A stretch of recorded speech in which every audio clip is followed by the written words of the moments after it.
Buenas noches. El día de hoy vamos a hacer la presentación sobre los últimos criterios ecográficos y las últimas actualizaciones en adenomiosis uterina.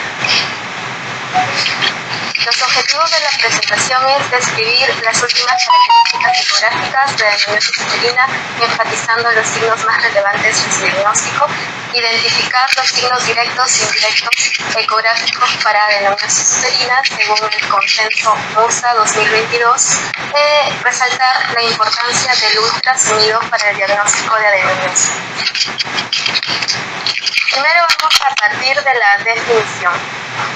La adenomiosis es una patología benigna caracterizada por la presencia de glándulas endometriales y estroma en el miometrio, lo que va a resultar en la hipertrofia e hiperplasia de las células musculares lisas que resultan en el miometrio restante. Esto se va a traducir en una lesión focal o difusa tanto en el miometrio interno o externo, como sin miometrio hipertrofiado circundante.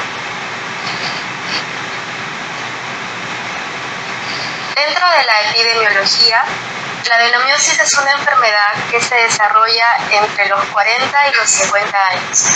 Anteriormente se diagnosticaba según las histerectomías que realizaban.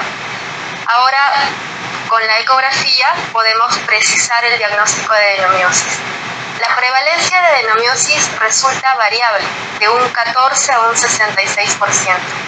En mujeres que están sometidas a terapia de reproducción asistida, la prevalencia es cerca del 20 al 25%. Y en mujeres con antecedentes de endometriosis, la prevalencia es variable, de un 20 a un 80%. La adenomiosis a menudo no está sola, puede estar concomitante con otras enfermedades. Por ejemplo, en este paper, 1 de cada 5 mujeres se le diagnosticó ultrasonográficamente endometriosis profunda y endometriosis ovárica. De este grupo de pacientes con endometriosis profunda y ovárica, el 33.3% de pacientes también tenían concomitantemente adenomiosis. Dentro de la histopatología, la adenomiosis se clasifica en difusa, focal y el adenomioma, que es un subtipo de adenomiosis focal. La adenomiosis difusa son lesiones circunscritas de glándulas y estromas endometrial en toda la parte del miometrio, están dispersos difusamente. Y la adenomiosis focal son lesiones circunscritas que están rodeados de miometrio normal, en más de un 25%. Los adenomiomas son subtipos de adenomiosis focal que están rodeados de miometrio hipertrófico circundante. Dentro de la clínica hay sangrado menstrual abundante en un 50 a un 60%, dismenorrea, dolor pélvico crónico, puede estar asociada también a infertilidad, lo que se va a asociar a resultados adversos en el embarazo. Vayamos al diagnóstico. En cuanto al diagnóstico, la ecografía transvaginal resulta ser la primera línea en el diagnóstico de adenomiosis. Ahí podemos observar la sensibilidad y especificidad. Tanto la resonancia magnética como la ultrasonografía 2D y 3D tienen alta especificidad, pero cabe resaltar que en cuanto a la ecografía 3D, la sensibilidad es ligeramente más elevada que el resto de exámenes. En este paper del 2022 del Dr. Alcázar, describe que tanto la ultrasonografía transvaginal y la resonancia magnética no encuentra diferencia significativa para el diagnóstico de adenomiosis. Ambas pruebas tienen especificidades altas y sensibilidades moderadas. Este otro paper de la doctora Tina del 2019, este gráfico es muy importante porque pueden observar que tampoco hay diferencia significativa entre la resonancia magnética y la ultrasonografía, pero el área bajo la curva de la ultrasonografía 3D, como pueden observar, está cerca de 0.83, cerca 1. Es más que el resto de los exámenes. Entonces, inclusive ligeramente más elevado que el de la resonancia magnética. Esto se traduce en que la ultrasonografía 3D es una prueba de mayor rendimiento.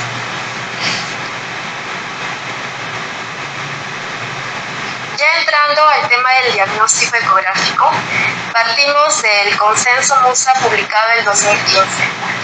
En 2015 se publica este consenso donde describe una terminología para describir las lesiones miometriales de manera estandarizada y sistemática. Primero tenemos que describir cómo se ve normalmente el útero ecográficamente. El consenso MUSA reporta que el útero se debe describir de la siguiente manera.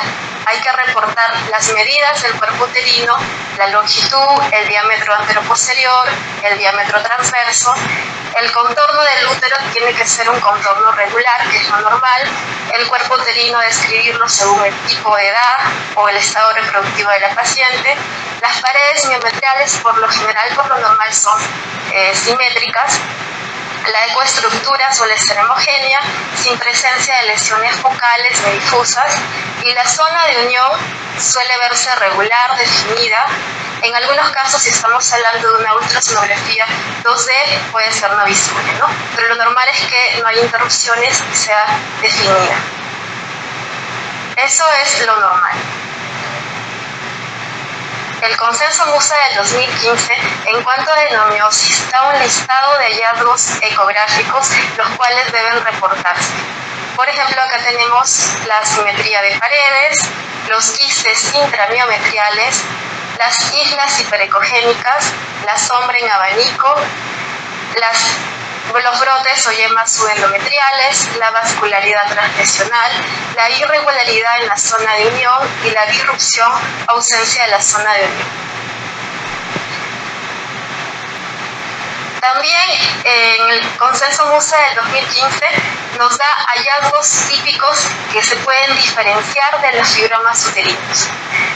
En cuanto a la adenomiosis, reportan que son lesiones mal definidas, irregulares, cuyo contorno no va a reportar una sombra acústica. Puede haber brotes, yemas subendometriales o islas hiperecogénicas. Va a haber vascularidad translesional, y la diferencia también con los fibromas es que la zona de unión va a ser irregular, o mal definida o está interrumpida.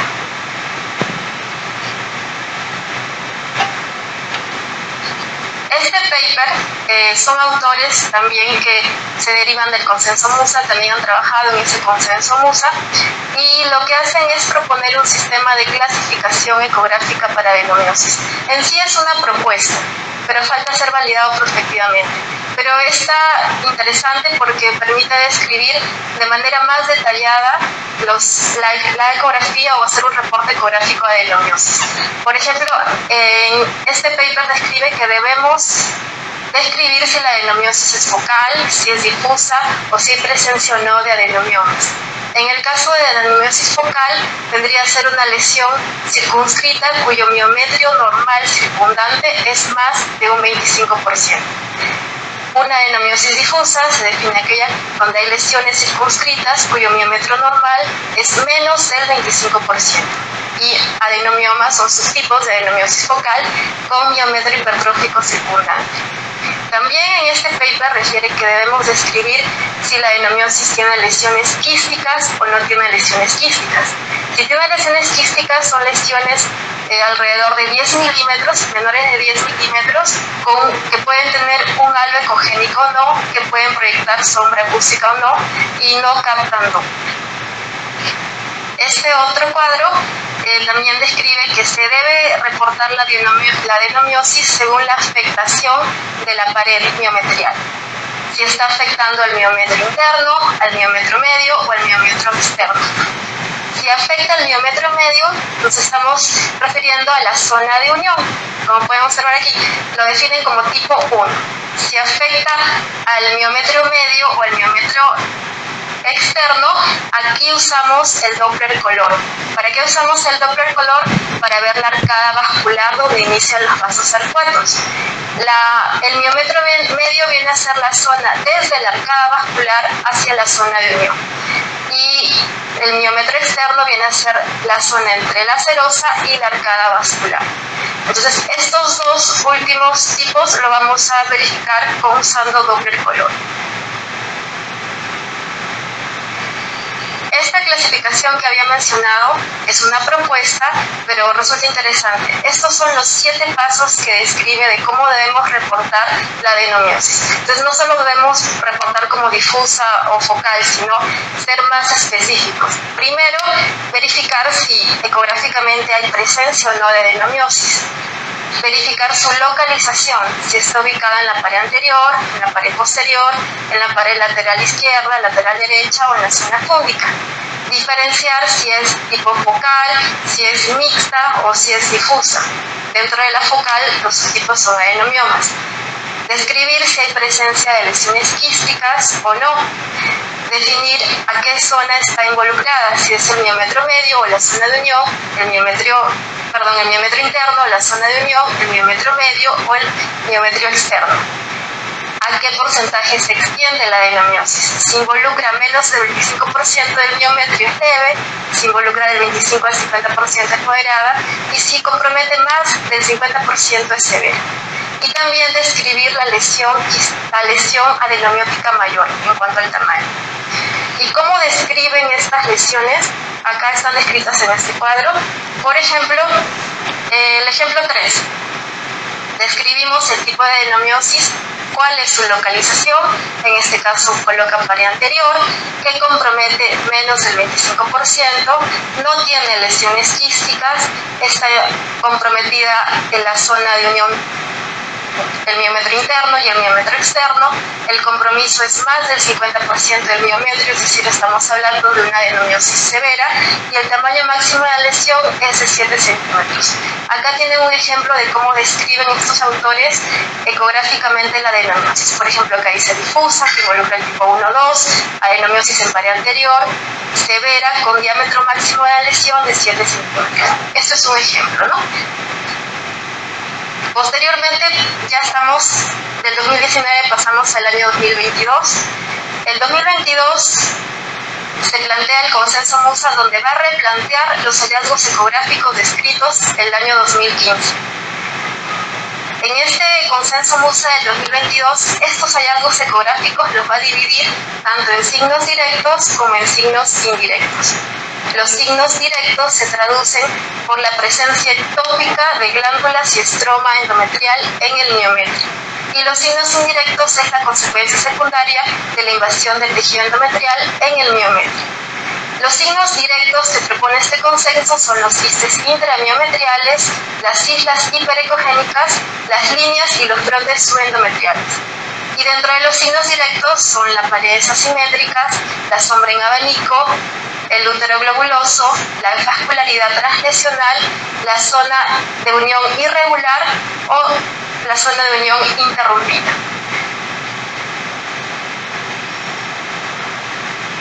En cuanto a la ecografía 3D, su valor importante es resaltarlo en el plano coronal. En el plano coronal es de gran utilidad la ecografía 3D porque permite evaluar de manera más precisa y detallada la zona de unión. Como puede ver en esta fecha, se pierde la continuidad de la zona de unión, también permite describir el grosor y si hay presencia o no de irregularidad. Un grosor más de 8 milímetros ya nos da una sospecha de adenomiosis.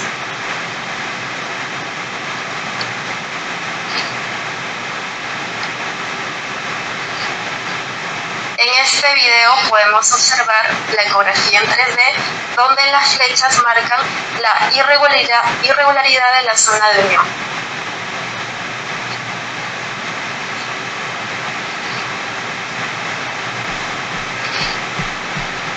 Estos son los signos directos. Un grosor más de 8 milímetros ya nos da una sospecha de adenomiosis.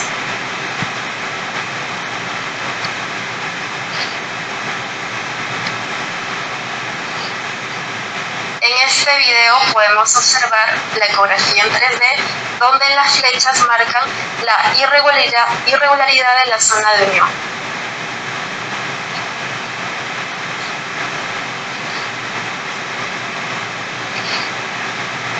Estos son los signos directos. Quería describir la especificidad. En cuanto a los quistes intramiometriales es de 86%, las siglas hiperecogénicas de 83% y los brotes de un 78%. El consenso MUSA describe que debe haber al menos un signo directo como criterio obligatorio. Pasamos a describir cada signo. Los quistes intramiometriales son aquellas lesiones anecoicas que pueden tener o no un halo hiperecogénico, y la característica es que no captan Doppler. Entonces acá tenemos que poner el Doppler color para diferenciarlo de algún vaso, ¿no? Y cualquier tamaño es relevante. Las siglas hiperecogénicas están definidas como unas áreas hiperecogénicas que la característica es que no van a estar conectadas al endometrio. Pueden ser regulares como también pueden ser irregulares. Acá en este otro gráfico observamos la sombra en abanico, que son lesiones hipoecogénicas. También pueden ser líneas hiperecogénicas que están alternando. En esta imagen puede ver la simetría de las paredes y el útero globuloso.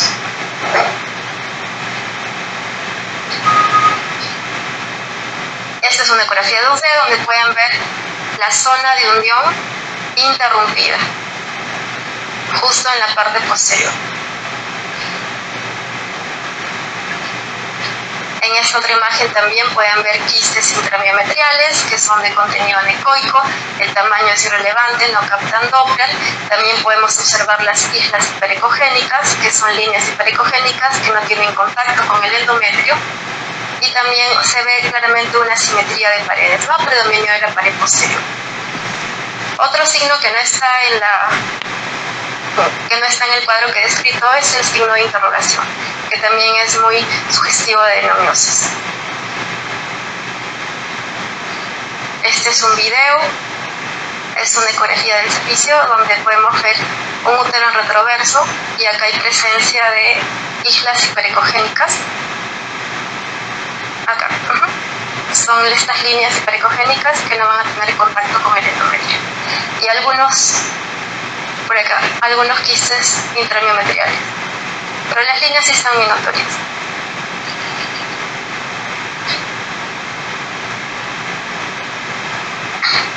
En este otro video pueden observar la primera foto es un miometrio normal.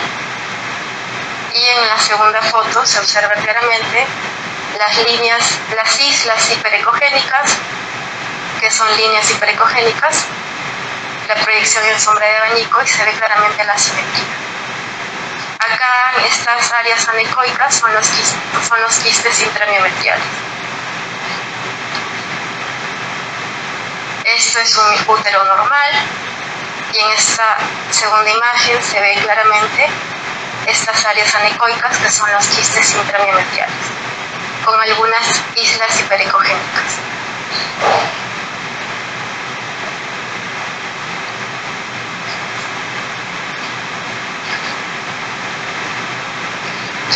Bueno, en cuanto a la adenomiosis focal, este es un paper del 2024. También los autores son algunos autores del consenso MUSA del 2022. Lo que plantean en cuanto a la adenomiosis focal es que es una entidad única, no es una entidad única, es una entidad heterogénea. Lo clasifica en 5 subtipos. Cada subtipo tiene una fisiopatología, una característica imagenológica y una manifestación clínica distinta, ¿no? Lo que plantea este paper es que la adenomiosis no se va a definir como una entidad única, ¿no? Son entidades distintas. Por ejemplo, acá da la propuesta de subdividirla en 5 tipos. El primer tipo se refiere cuando la adenomiosis está afectando a la serosa, está cruzando la serosa, está afectando el miometrio externo. ¿Y cómo se va a ver? Como una lesión hipoecogénica donde no hay presencia de quistes. El tipo 2 son lesiones focales que están afectando el miometrio interno y se van a presentar como líneas o brotes subendometriales. Puede haber o no quistes, lesiones quísticas. El tipo 3 está afectando a la zona del miometrio medio o externo y se traduce como islas hiperecogénicas, con presencia o no de quistes. El tipo 4 afecta al miometrio medio y va a haber presencia de lesiones quísticas. Y el tipo 5 está afectando el miometrio externo, que son lesiones quísticas uniloculares. Estoy trayendo acá unos ejemplos. Por ejemplo, esta propuesta de este paper es que el tipo 1 son lesiones hipoecogénicas, como pueden observar, que sobrepasan la serosa, ¿no? Pueden tener vascularidad mínima o ausente. La característica es que no presentan lesiones quísticas, son lesiones exclusivamente hipoecogénicas. El tipo 2 son lesiones que van a afectar la zona de unión o el miometrio interno. Puede haber lesiones quísticas. El tipo 3 está afectando el miometrio medio, como ven, no está en contacto esta lesión con el endometrio, con la zona de unión. Puede haber lesiones quísticas, como no. Y también hay islas hiperecogénicas. El tipo 4 son lesiones quísticas que pueden tener contenido en aspecto de vidrio esmerilado o contenido hemorrágico y también no están en contacto con la zona de unión. Y el tipo 5 son aquellas lesiones quísticas uniloculares que pueden tener contenido en vidrio esmerilado o contenido hemorrágico y no captan Doppler. Esta propuesta es interesante porque la adenomiosis focal, tanto en sus diferentes subtipos, tiene fisiopatología distinta y esto va a ser relevante en el manejo individualizado de la paciente, porque cada manifestación clínica de cada subtipo es distinta. Las conclusiones de esta exposición son que hay que identificar correctamente los signos directos e indirectos de adenomiosis según el consenso MUSA. La ecografía 3D nos ayuda bastante, sobre todo para valorar la zona de unión cuando hay duda diagnóstica. Y la adenomiosis focal no es una entidad única, sino un grupo heterogéneo de enfermedades que comparte fisiopatología, características imagenológicas y fenotipo clínico distinto. Gracias.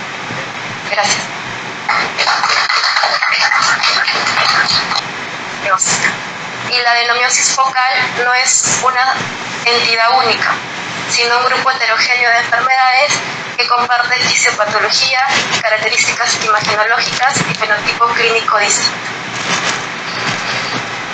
Gracias.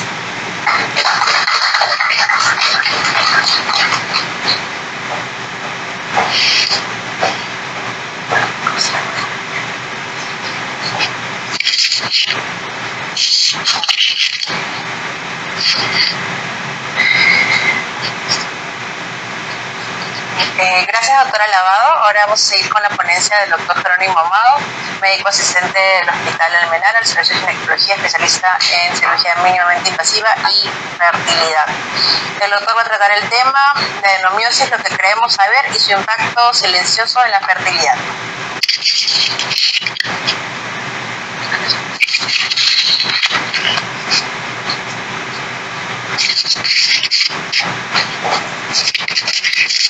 Bueno, gracias a todos.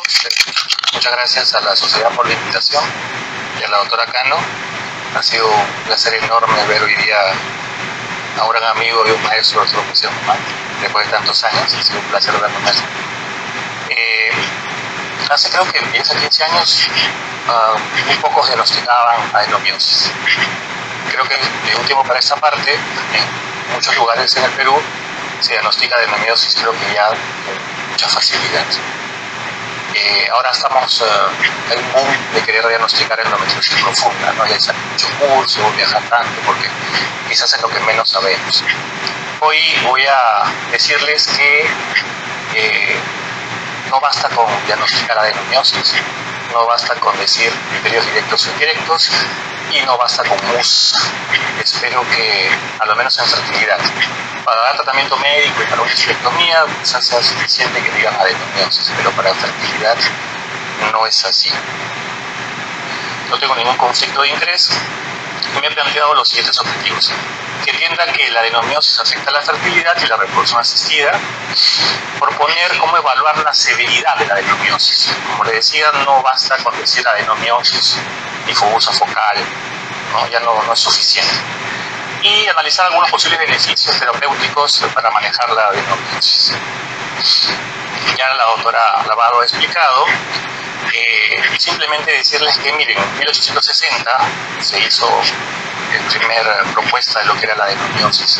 Ha pasado muchos años hasta la actualidad, inclusive a veces los patólogos no se ponen de acuerdo en qué cosa es adenomiosis, así que no nos extrañaría tampoco que en el Perú, ¿no?, con una adenomiosis muy leve, quizás el patólogo nos diga que no hay adenomiosis. La epidemiología que presentó la doctora solamente mencionará lo más importante. Cuando ustedes vean una chica joven que empieza desde la menarquia con mucho dolor y mucho sangrado, plantéense la adenomiosis quística, que es una adenomiosis refractaria al tratamiento. Y con la evolución de nosotros los ginecólogos y ecografistas al diagnosticar más adenomiosis, estamos diagnosticando ese tipo de patología que antes no se veía. Y lo otro es que no podemos poner una cifra, porque las cifras varían tanto, porque dependen mucho del diagnóstico ecográfico. Esas son las teorías, ¿no?, que ustedes ya probablemente las conozcan, ¿no? Y como ustedes saben, si hay muchas teorías es porque no podemos explicar hasta ahora la adenomiosis y mucho menos la endometriosis. Y recuerden que la adenomiosis no es catalogada como un fenotipo de endometriosis, ¿no?, a pesar de que son muy importantes en la patología de la endometriosis. En relación a esto, son los diferentes tipos de presentación de la adenomiosis, ¿no?, y que es muy importante que se describan en la ecografía. Y como les decía, para un tratamiento médico, para una esterectomía quizás sea suficiente, pero para infertilidad no es así. Acá viene lo importante. Si bien es cierto, ahí hay muchos valores diferentes, recuerden que el principal síntoma de la adenomiosis es el sangrado y no la dismenorrea, ¿no? Cuando ustedes vean adenomiosis sola, por ejemplo, que ustedes saben que se puede diagnosticar casi todo por ecografía, menos la endometriosis peritoneal, aunque ahora hay unos trabajos que dicen que sí, pero realmente todavía están en pañales. Casi todo se puede diagnosticar por ecografía, pero lo más importante es que la adenomiosis no va con dolor pélvico, con dismenorrea. Puede estar asociado, pero no es el síntoma principal. Y en fertilidad es muy importante que lo entiendan. ¿Cuál es la relevancia en infertilidad? Que esta adenomiosis altera la contractilidad uterina. Y eso es muy importante, porque cuando uno transfiere embriones y el músculo se contrae, puede expulsar los embriones o dejarlos en un lugar donde no está. Y como ustedes saben, también es un proceso inflamatorio crónico y altera la receptividad endometrial. También altera la vascularidad y, sobre todo, distorsiona la cavidad endometrial. No solamente la distorsiona, sino que hace que el endometrio no crezca. Ustedes saben que para transferir embriones necesitamos por lo menos un endometrio trilaminar mínimo de 7 milímetros. Y a veces la adenomiosis alcanza para llegar a 7 milímetros. Y cuando es menos de 7 milímetros, o sea 6, 5, 4, la tasa de embarazo o de implantación de... ¿Qué se debe evaluar en las mujeres con adenomiosis que son infértiles o que van a ir a un fibro? Primero, si es sintomática o asintomática. No todas las pacientes con adenomiosis son sintomáticas. Luego es ver si la adenomiosis es severa. No basta con decirme que tiene adenomiosis. Sobre todo cuando dependemos de alguien que haga la ecografía, ¿no? A veces ahora en las clínicas, en diferentes lugares, el ginecólogo no tiene a pesar de que sabe, no tiene la posibilidad de hacer sus mismas ecografías, ¿no? Entonces hay que ver cómo diagnosticar la severidad. Y como dijo la doctora también, hay que ver la afectación de la zona doneo y la distorsión de la cavidad y sobre todo del crecimiento endometrial. ¿Qué pasa con la adenomiosis y fecundación in vitro? Ese trabajo es muy importante porque cuando se hace in vitro a pacientes con adenomiosis asintomáticas, no se detecta ni un efecto perjudicial en la tasa de embarazo. ¿Okay?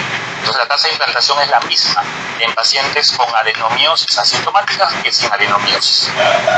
Y la adenomiosis, sea difusa, focal o adenomioma, no afecta la tasa de embarazo. Entonces ese es el primer punto importante, ¿no? Cuando ustedes vean una paciente, el médico por lo menos le debería decir: esta paciente que te estoy enviando es para fertilidad, para reproducción asistida, para algo. Si es para otra cosa, no es tan importante que sean tan precisos, ¿no? Pero lo importante acá es que las pacientes con adenomiosis, que no tienen síntomas, como les mencioné, no tienen menorragia, que es el síntoma principal, probablemente no afecten la fertilidad. Ahora, ¿qué impacto tiene la adenomiosis en la fecundación in vitro con óvulos propios? Y que disminuye la tasa de nacido vivo. Y también suele disminuir la tasa de embarazo clínico. O a veces en algunos trabajos, cuando mezclan los papers con tratamiento, a veces puede ser similar. Pero de que disminuye la tasa de nacido vivo, la disminuye. Y lo más importante, la característica principal de la adenomiosis es que aumenta la tasa de aborto. A veces hasta el doble. Y eso es muy importante. Ahora, ¿qué efecto tiene la coexistencia de adenomiosis con endometriosis, ¿no? Una paciente con adenomiosis que tiene un endometrioma o tiene endometriosis profunda, etcétera, y que va a fecundación in vitro. La coexistencia reduce más la tasa de nacidos vivos y aumenta, obviamente, los abortos. Por ejemplo, para que se den una idea, una paciente con endometriosis sola, 39% de tasa de embarazo. Si tiene adenomiosis sola, 32%. Pero si tiene las dos, 25%. Entonces la coexistencia disminuye la tasa de embarazo y nacido vivo. En cambio, con los controles, casi un 48%. O sea, si hay una evidencia en fecundación in vitro que ustedes saben que es lo que da la mayor tasa de embarazo, que hay una disminución.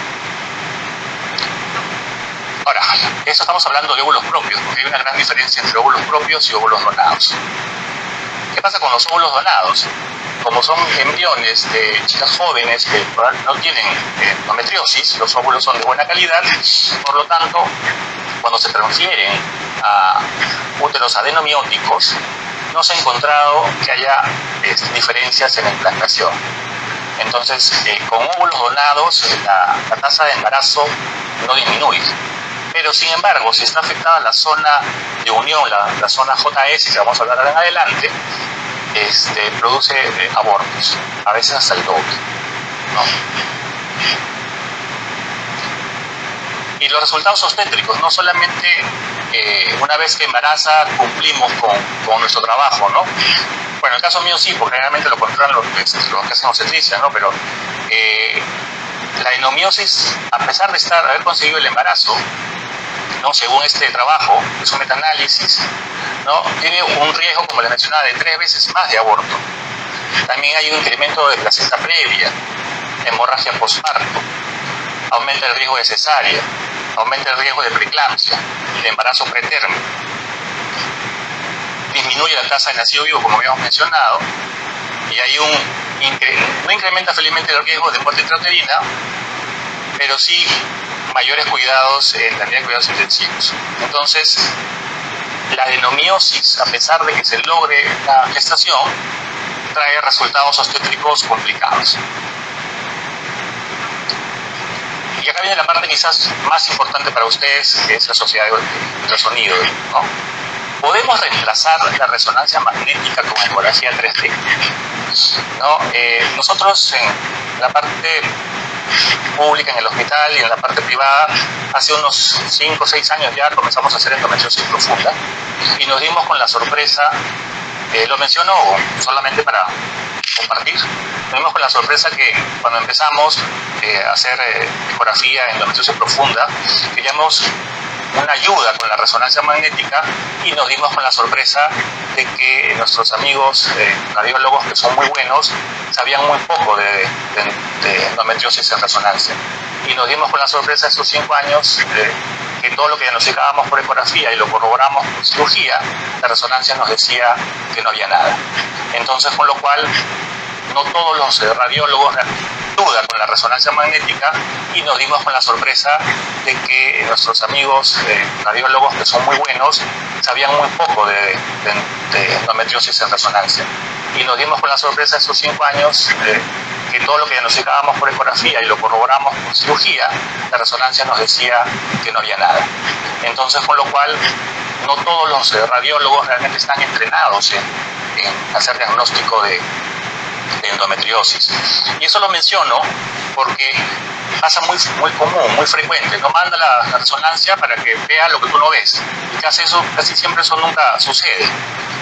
Pero en este caso particular, lo importante es que tenemos al alcance un ecógrafo, y casi todos los ecógrafos tienen el 3D y podemos sacarle provecho. Acá solamente me voy a detener en lo que ven ahí, que por resonancia empezó con la resonancia la capacidad de ver la zona de unión, ¿no? Que es cuando es mayor de 12, ¿no? Ya es una adenomiosis comprobada. Y ahí ven un 26, ¿no? De la unión de zona de unión, ¿no? Lo cual ya la convierte pues en una adenomiosis severa. La idea es trasladar eso a una ecografía 3D hecha por nosotros los ginecólogos. Ahora, ¿qué hallazgo ecográfico indica adenomiosis severa que puede impactar en fecundación in vitro, ¿no? Ustedes le mandan una ecografía para que le haga un ginecólogo especialista cada ecografía 3D. ¿Qué datos ustedes necesitan para explicarle a la paciente que su tasa de embarazo va a disminuir porque va a necesitar tratamiento médico, quizás una cirugía, ¿no? Como les decía, que me digan que tiene adenomiosis, para mí, que hago fecundación in vitro, no me sirve mucho. Y acá surgen estos conceptos, que seguramente algunos los conocen, otros no tanto, ¿no? La zona de unión es la capa de transición entre endometrio basal y miometrio. Y la JC máxima es el grosor máximo de la zona de unión, como vieron en la resonancia. Y la JC diferencial es la diferencia en que hay entre el engrosamiento máximo con el menor. Porque no toda la adenomiosis pues, es regular. Hay zonas donde tiene mayor afectación y otras zonas donde tiene menor afectación. Y ahí ustedes pueden ver que cuando es más de 8 milímetros ya escapa de lo normal. Menos de 8 es normal, más de 8 ya pueden hacer diagnóstico de adenomiosis. Y también ahí cuando es más de 4 la diferencial. Por ejemplo, encuentran en un lado 12, ¿no? Y en el otro lado 8. Entonces está en 4, todavía está en el límite, ¿no? Pero si es 12 y es 6, está en 6. Entonces significa que hay un diferencial que también contribuye a hacer el diagnóstico de adenomiosis, como vamos a ver más adelante. Y lo otro también pueden medir el ratio, el JC sobre el espesor miometrial. Y acá les presento este cuadrito que es muy interesante, donde ustedes pueden catalogar entre normal, adenomiosis temprana o focal, inicial, engrosamiento moderado, adenomiosis moderada sintomática y adenomiosis severa. O sea, si ustedes pueden ver por ecografía 3D más de 12 la zona de unión y con un diferencial más de 4, esa paciente tiene una adenomiosis severa. Y es la que peor va a ir en fecundación in vitro. Peor va a ir con óvulos propios y quizás la tasa de embarazo en donados no esté tan afectada, aparentemente según los últimos trabajos, pero de que va a tener mucho mayor riesgo de aborto lo va a tener con esa adenomiosis severa. Ahora, lo que MUSA no incluye. Yo siempre cuando hablo de los criterios estos de IOTA y de los ORRACs y ahora de MUSA, son cosas muy buenas, es verdad, y sirven para estandarizar. Pero del momento que estandarizan no pueden ser completas, por eso siempre es muy importante ir un poco más allá. Y es más importante a alguien que se dedique a eso y sea un poco más experto, que dé mayor información. Por ejemplo, MUSA no cuantifica severidad, no lo hace, ¿no? Solamente te dice tiene adenomiosis, punto. Criterios directos, indirectos y nada. En cambio, por ejemplo, esta autora, que es muy difícil pronunciar su apellido, que creo que es griega, y que contribuyó es muy conocida y contribuyó en los criterios de MUSA, se da cuenta, obviamente, que esto no es suficiente. Y y los invito a que lean ese artículo, ¿no?, que es de 2020, donde ella misma propone clasificar la adenomiosis en grado del 1 al 4, y por un tema de tiempo, y no es lo que me ha encargado, no se lo voy a explicar, pero permite de alguna manera diagnosticar qué cosa es leve, moderada y severa, y acá habla sobre la zona de unión. Y la serie, que también es del 2018, plantea una forma de clasificación para poder tener un impacto cuando se hace fecundación in vitro. Igual, MUSA, los signos son individuales y la reproducibilidad es parcial, ¿no? Y la correlación con los síntomas es muy limitada. En cambio, en esa propuesta que hace la griega, sí hay una correlación con los síntomas. Por eso es que es muy importante la clasificación de la adenomiosis, y hasta ahora no hay un consenso, y probablemente pasen muchos años en que haya un consenso. Pero por lo menos los invito a que se esfuercen un poquito en poder describir, sobre todo para pacientes de fertilidad o que van a fecundación in vitro, describir las zonas afectadas, ¿no? Si es que no tienen 3D o todavía no pueden medir el desplazamiento de la zona de unión, ¿no?, y me puedan decir a cualquiera de los colegas que va para fecundación in vitro si la zona es menos de 8 o más de 8 o más de 12 con un diferencial más de 4, por lo menos describir, como acá ustedes pueden ver en el gráfico A, que habla que la zona de unión por 2D está afectada focalmente, ¿no? En la B más superficial, en cambio en la C ya prácticamente la zona de unión está totalmente tomada. Y la D, ustedes, es la típica adenomiosis difusa, no homogénea, ¿no? Y la E totalmente homogénea, ¿no? Luego la F, que es una adenomiosis focal, que todos saben diagnosticar con mucha facilidad. Y la G es la adenomiosis quística. Y la H, que es un adenomioma submucoso, que la verdad es que es bien difícil de diagnosticar, nunca he visto, la verdad. Por histeroscopía sí, pero no por ecografía. La adenomiosis focal subserosa y las afectaciones de los compartimentos, ¿no? Y lo que mencionaba la doctora Lavado, si no podemos hacer diagnóstico por ecografía 3D y no podemos ver con claridad la zona de unión, por lo menos veamos y describamos en la ecografía los compartimentos que están afectados. Por lo menos eso sí creo que todos nosotros lo podemos ver, ¿no? Podemos ver o medir los compartimientos o el ratio, lo que está afectado en 2D, se puede ver, ¿no? Y decir, toda la pared anterior está tomada al 100%, por ejemplo, ¿no? O el fondo está tomado al 100%, o el 50%, o la cara posterior.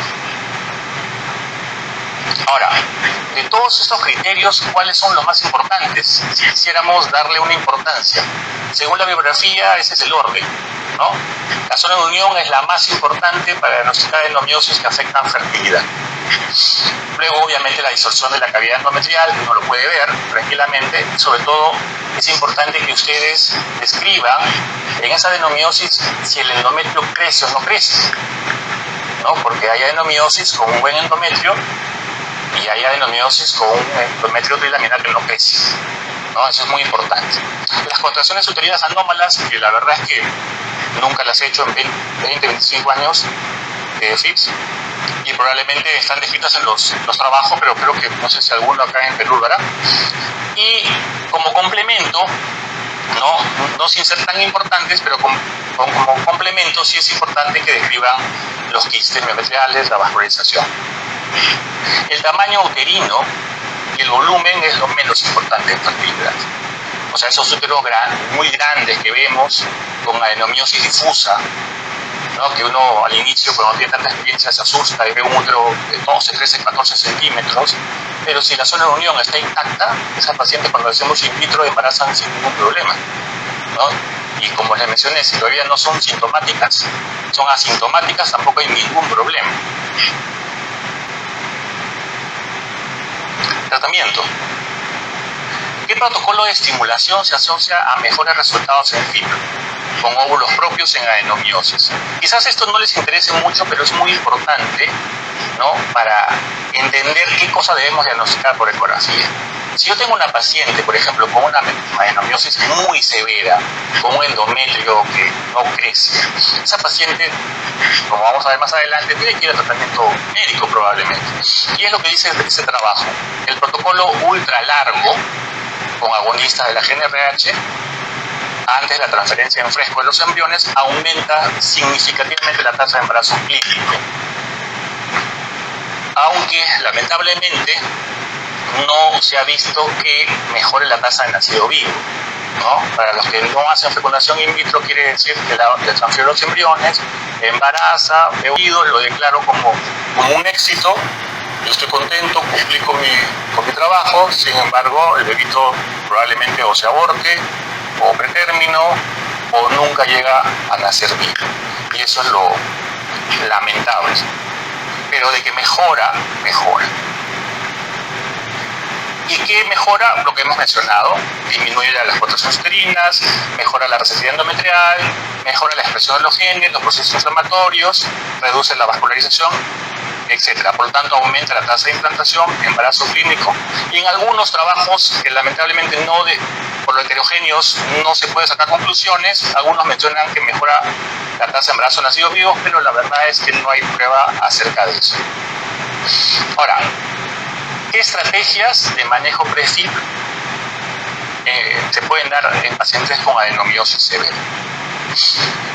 Y este metaanálisis dice que a toda paciente que ustedes tengan, ya sea que vaya para FIP o no vaya para FIP, que sea una paciente con una adenomiosis severa, sintomática, que tiene unos sangrados terribles, que la anemizan, pero que no quiere sacarse el útero, o ya sea que vaya para fertilidad, ustedes pueden usar los agonistas de GnRH de manera prolongada, ¿no? Dispositivos como levonorgestrel, o ahora también está en boga en muchos países, sobre todo en países asiáticos que ya están comenzando a publicar, que en algunos casos podría funcionar este de HIFU y en otros casos no funciona tanto. Y también en algunos casos selectos hacer una adenomiomectomía por vía laparoscópica. Y con eso voy terminando. ¿En qué casos estaría indicado una adenomiomectomía laparoscópica?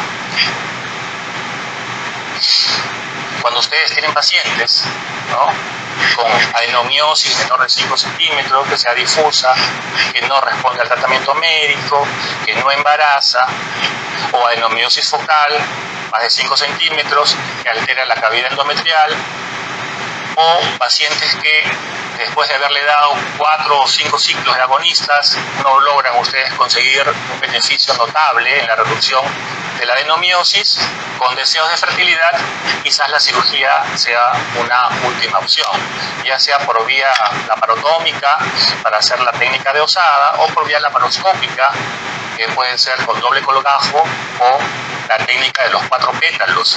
Así que los invito, que va a haber una charla sobre, a los que les gusta la cirugía laparoscópica, una charla sobre adenomiomectomía laparoscópica, cuándo hacerla, y ahí se describirá un poquito más la técnica, ¿no?, que es ocluir las arterias uterinas y una serie de técnicas que hay que hacer, porque la adenomiosis, como ustedes saben, produce mucho sangrado y al ser tejido fibroso es difícil de suturar. Para ir terminando, conclusiones: la adenomiosis reduce la tasa de embarazo clínico y en nacidos vivos en pacientes con fecundación in vitro sintomáticas, o pacientes que tienen adenomiosis y endometriosis, sobre todo cuando no hay un manejo previo. Los agonistas de la GnRH pre-FIP mejoran el embarazo clínico, sobre todo con transferencia de embriones frescos. No hay diferencia entre transferir embriones frescos y congelados, no, porque salió un momento también todo se congelaba, porque free sol, decía, todo congela, que la tasa de embarazo es mejor, y lamentablemente no es así. La transferencia de embriones frescos es variable, pero siempre lamentablemente se reduce, es variable, pero generalmente siempre está presente en los abortos, ¿no? La coexistencia con endometriosis reduce aún más las tasas de éxito. Y para terminar, creo que es lo que quisiera que se queden grabados en esta charla, es que debemos comenzar a darle más importancia a la zona de unión, ¿no? Y todos esos trabajos que les he mencionado están publicados, los pueden revisar, y en el mundo ya están haciendo trabajos de resultados de FIP en pacientes con afectación de zona de unión guiada por 3D, que es lo que hace que sea más visible y más fácil de diagnosticar, porque afecta, como lo hemos mencionado, la implantación. Muchas gracias por su atención.